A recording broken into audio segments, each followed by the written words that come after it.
सुदूरରୁ ସଦର ଅପହଞ୍ଚ ଅଞ୍ଚଳର ସ୍ୱର ଉତ୍ସବ ମହୋତ୍ସବ ସଭା ସମିତି ସମାରୋହ ପ୍ରଗତି ଦୁର୍ଗତି ଏବଂ ସଂଗତିର ଅଭିବ୍ୟକ୍ତିକୁ ନେଇ ଆଞ୍ଚଳିକ ସମ୍ବାଦ ବିଭାଗ ପକ୍ଷରୁ ପ୍ରସ୍ତୁତ କରୁଛୁ ଜିଲ୍ଲା ହାଲଚାଲ। ଆଜି ଜିଲ୍ଲା ହାଲଚାଲରେ ଶୁଣନ୍ତୁ ଯାଜପୁର ଜିଲ୍ଲା ସମ୍ପର୍କରେ ତଥ୍ୟ ଦେଇଛନ୍ତି ଆମ ଯାଜପୁର ସମ୍ବାଦଦାତା ପ୍ରିୟ ରଞ୍ଜନ କର ଓ ଉପସ୍ଥାପନାରେ ମୁଁ ଲହରିକା ପଟ୍ଟନାୟକ। ଯାଜପୁର ଜିଲ୍ଲାର ପ୍ରସିଦ୍ଧ ବୌଦ୍ଧପୀଠ ଉଦୟଗିରିଠାରେ ଦ୍ୱିତୀୟ ବୌଦ୍ଧଗୁରୁ ପଦ୍ମସମ୍ଭବଙ୍କ ପ୍ରାର୍ଥନା ସମାରୋହ ତଥା ଅନ୍ତର୍ଜାତୀୟ ବୌଦ୍ଧ ସମ୍ମିଳନୀ ଅନୁଷ୍ଠିତ ହୋଇଯାଇଛି। Light of Buddha foundation, Odisha ପର୍ଯ୍ୟଟନ ବିଭାଗ, ସଂସ୍କୃତି ବିଭାଗ ଓ ଯାଜପୁର ଜିଲ୍ଲା ପ୍ରଶାସନର ମିଳିତ ସହଯୋଗରେ ଏହି ସମ୍ମିଳନୀ ଆୟୋଜିତ ହୋଇଥିଲା।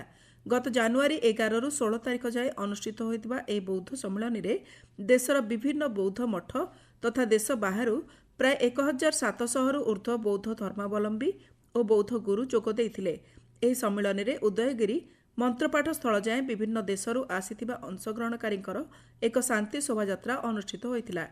ବିଭିନ୍ନ ସ୍ଥାନରୁ ଆସିଥିବା ବୌଦ୍ଧ ସନ୍ନ୍ୟାସୀଗଣ ସେମାନଙ୍କର ଉପାସନା ପଦ୍ଧତି, ଧାର୍ମିକ ରୀତିନୀତି ସମ୍ପର୍କରେ ଆଲୋଚନା ସହ ଜଗତର କଲ୍ୟାଣ ନିମନ୍ତେ ପ୍ରାର୍ଥନା କରିଥିଲେ। 6 ଦିନ ବ୍ୟାପୀ ଏହି ସମ୍ମିଳନୀରେ ଦେଶ ବିଦେଶରୁ ଗବେଷକ, ବୌଦ୍ଧ ଗୁରୁ, ଐତିହାସିକମାନେ ଯୋଗଦେଇ ବୌଦ୍ଧ ଐତିହ୍ୟ ଓ ଦର୍ଶନ ସମ୍ବନ୍ଧୀୟ ବିଭିନ୍ନ ବିଷୟବସ୍ତୁ ଉପରେ ଆଲୋଚନା ଚକ୍ରରେ ଅଂଶଗ୍ରହଣ କରିଥିଲେ। ଏହାସହ ସମାରୋହରେ ଯୋଗ ଦେଇଥିବା ବୌଦ୍ଧ ଧର୍ମାବଲମ୍ବୀ ଏବଂ ପର୍ଯ୍ୟଟକମାନେ ରତ୍ନଗିରି, ଲଳିତଗିରି, ଉଦୟଗିରି, ହୀରକ ତ୍ରିଭୁଜ ପରିଦର୍ଶନ କରିଥିଲେ। ଏ ସମ୍ପର୍କରେ ଜିଲ୍ଲାପାଳ ଅମ୍ବର କୁମାର କର କହିଥିଲେ, କନକ୍ଲେଭ ହେଲା ବେଳକୁ people will find it memorable. ଆଜିର ଏକ୍ସପିରିଏନ୍ସଟାକୁ ଯେମିତି ଆଗାମୀ ଦିନରେ ପୁଣି ସେମାନେ ଏଠିକି ଆସିପାରିବେ, ସେମାନଙ୍କ ବିଶ୍ୱାସ କି ଏଇଟା ଆମର ଗୁରୁ ପଦ୍ମସମ୍ଭବଙ୍କର ଏଠି ଦେହାବସାନ ହେଇଥିଲା, ସେଥିପାଇଁ ସେମାନେ ଏଠି ବାରମ୍ବାର ଆସିବାକୁ ଚାହୁଁଛନ୍ତି। ଆଣ୍ଡ ଗଭର୍ଣ୍ଣମେଣ୍ଟ ଅଫ୍ ଓଡ଼ିଶା ତାର ପ୍ଲାନ୍ ରଖିଛି। ଆପାର୍ଟ ଫ୍ରମ୍ ଦିସ୍ ବୁଦ୍ଧିଷ୍ଟ ଯେଉଁମାନେ ଡେଲିଗେଟ୍ସ ଆସୁଛନ୍ତି, ବିଶ୍ୱାସ ଯେଉଁମାନେ ରଖୁଛନ୍ତି ପଦ୍ମସମ୍ଭବ ଉପରେ, ସେମାନେ ବାରମ୍ବାର ଆସିବା ସହିତ ଅନ୍ୟାନ୍ୟ ଟୁରିଷ୍ଟମାନେ ବି ଆସିକିରି ଆମର ଯେଉଁଟା ଅଛି ପ୍ରାଚୀନ ଐତିହ୍ୟ ଅଛି ତା ସହିତ ବି ପରିଚିତ ହୋଇପାରିବେ। ତିନିଟା ଯେଉଁ ଅଛି ଆମର ବୁଦ୍ଧିଷ୍ଟ ସେଣ୍ଟର ଲଳିତଗିରି, ଉଦୟଗିରି ଆଉ ରତ୍ନଗିରି, ତାକୁ ଆଉ ତହସିଲାଗୁଡ଼ିକୁ ମିଶାଇକି ଲୋକମାନେ ବାରମ୍ବାର ଏଠିକି ଆସିବାକୁ ଚାହିଁବେ, ହିଷ୍ଟ୍ରି ସହିତ ପରିଚିତ ହୋଇପାରିବେ। ତା ପାଇଁ ଯେଉଁ ଇନଫ୍ରାଷ୍ଟ୍ରକ୍ଚର ଦରକାର ଅଛି ଆଗାମୀ ଦିନରେ ଗଭର୍ଣ୍ଣମେଣ୍ଟ ଅଫ୍ ଓଡ଼ିଶା ତା ପାଇଁ ଗୋଟେ ମାଷ୍ଟର ପ୍ଲାନ୍ ତିଆରି କରିଛି। ବୌଦ୍ଧ ସଂସ୍କୃତିର ପ୍ରାଣକେନ୍ଦ୍ର ହେଉଛି ଯାଜପୁର ଏବଂ ପ୍ରାଚୀନ ସମୟରେ ଏଠାରେ ପୁଷ୍ପଗିରି ବିଶ୍ୱବିଦ୍ୟାଳୟ ଥିଲା, ଯେଉଁଠି ବିଦେଶରୁ ଆସି ଅଧ୍ୟୟନ କରୁଥିଲେ। ଗୁରୁ ପଦ୍ମସମ୍ଭବ ଭାରତ, ତିବ୍ବତ, ଚୀନ ସହ ସମଗ୍ର ଦକ୍ଷିଣ ଏସିଆରେ ବୌଦ୍ଧ ଦର୍ଶନର ପ୍ରଚାର ପ୍ରସାର କରିବାରେ ଗୁରୁତ୍ୱପୂର୍ଣ୍ଣ ଭୂମିକା ଗ୍ରହଣ କରିଥିଲେ। ଉଦୟଗିରିଠାରୁ ହିଁ ଗୁରୁ ପଦ୍ମସମ୍ଭବ ବୌଦ୍ଧ ଧର୍ମର ପ୍ରସାର କରିଥିଲେ। ଏବେ ଗବେଷଣାରୁ ଜଣାପଡ଼ିଛି ଯେ ଗୁରୁ ପଦ୍ମସମ୍ଭବଙ୍କ ଜନ୍ମ ଓଡ଼ିଶାର ଝାରସୁଗୁଡ଼ା ଜିଲ୍ଲାରେ ହୋଇଥିଲା ଏବଂ ଉଦୟଗିରିଠାରେ ହିଁ ସେ ମହାପରିନିର୍ବାଣ ପ୍ରାପ୍ତ କରିଥିଲେ। ରତ୍ନଗିରି, ଲଳିତଗିରି, ଉଦୟଗିରି, ଜିରାଙ୍ଗ, ଧଉଳି ଭଳି ବୌଦ୍ଧ କୀର୍ତ୍ତିରାଜିର ସାମଗ୍ରିକ ବିକାଶ, ଐତିହ୍ୟ ସଂରକ୍ଷଣ ଏବଂ ଇତିହାସ ସମ୍ବନ୍ଧୀୟ ଆଧୁନିକ ଗବେଷଣା ପାଇଁ ରାଜ୍ୟ ସରକାର ବ୍ୟାପକ ଯୋଜନା ପ୍ରସ୍ତୁତ କରୁଛନ୍ତି।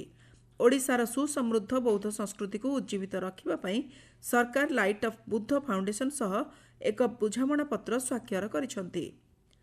ଯାଜପୁରର ବିଞ୍ଝାରପୁରୀ ଗୋ ପ୍ରଜାତି ପ୍ରୋତ୍ସାହକ ଓ ଉତ୍ପାଦକ ସମିତି ଏହି ପ୍ରଜାତିର ସଂରକ୍ଷଣ ଓ ଉନ୍ନତି ପାଇଁ ବଳିଷ୍ଠ ଅବଦାନ ନିମନ୍ତେ ଜାତୀୟ ପ୍ରଜାତି ସଂରକ୍ଷଣ ପୁରସ୍କାର 2025 ଅନ୍ତର୍ଗତ ପ୍ରଥମ ପୁରସ୍କାର ଗ୍ରହଣ କରିଛନ୍ତି। ଜାତୀୟ କୃଷି ବିଜ୍ଞାନ ସଂସ୍ଥାନ ନୂଆଦିଲ୍ଲୀଠାରେ ଗତ 14 ତାରିଖରେ ଏକ ସ୍ୱତନ୍ତ୍ର ଉତ୍ସବରେ ଏହି ପୁରସ୍କାର ପ୍ରଦାନ କରାଯାଇଛି।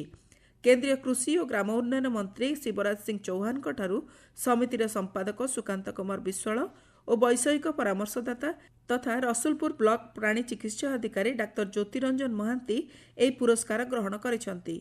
ଏହି ପୁରସ୍କାର ପାଇଁ ସମିତି ସମ୍ପାଦକ, ରାଜ୍ୟ ପ୍ରାଣୀ ସମ୍ପଦ ବିକାଶ ସମିତି ଭୁବନେଶ୍ୱରର ମୁଖ୍ୟ କାର୍ଯ୍ୟନିର୍ବାହୀ ଅଧିକାରୀ ଡାକ୍ତର ସଞ୍ଜୀବ କୁମାର ପଟେଲ, ଯାଜପୁର ଜିଲ୍ଲା ପ୍ରଶାସନ ଏହି ପ୍ରଜାତିର ସଂରକ୍ଷଣ ପାଇଁ ଜିଲ୍ଲାରେ କାର୍ଯ୍ୟ କରିଥିବା ସମସ୍ତ କର୍ମକର୍ତ୍ତା ଓ ଗୋପାଳକମାନଙ୍କୁ ଶ୍ରେୟ ଦେଇଛନ୍ତି। ଯାଜପୁର ଜଳସମ୍ପଦ ବିଭାଗ ପକ୍ଷରୁ ବ୍ୟାସନଗର ଟାଉନ୍ ହଲ୍ଠାରେ ଜିଲ୍ଲାସ୍ତରୀୟ ପାଣି ପଞ୍ଚାୟତ ପକ୍ଷ 2026 ପାଳିତ ହୋଇଯାଇଛି। କାର୍ଯ୍ୟକ୍ରମରେ ଅତିଥି ରୂପେ ଯାଜପୁର ସାଂସଦ ରବୀନ୍ଦ୍ର ନାରାୟଣ ବେହେରା, କୋରେଇ ବିଧାୟକ ଆକାଶ ଦାସ ନାୟକ, ଜିଲ୍ଲା ପରିଷଦ ଅଧ୍ୟକ୍ଷା ନଳିନୀ ପ୍ରଭା ଜେନା ପ୍ରମୁଖ ଯୋଗ ଦେଇଥିଲେ। ସାଂସଦ ଡାକ୍ତର ବେହେରା କହିଥିଲେ, କୃଷିର ବିକାଶରେ ପାଣି ପଞ୍ଚାୟତର ଭୂମିକା ଗୁରୁତ୍ୱପୂର୍ଣ୍ଣ। ଜିଲ୍ଲା ହାଲଚାଲ ଆଜି ପାଇଁ ଏତିକି।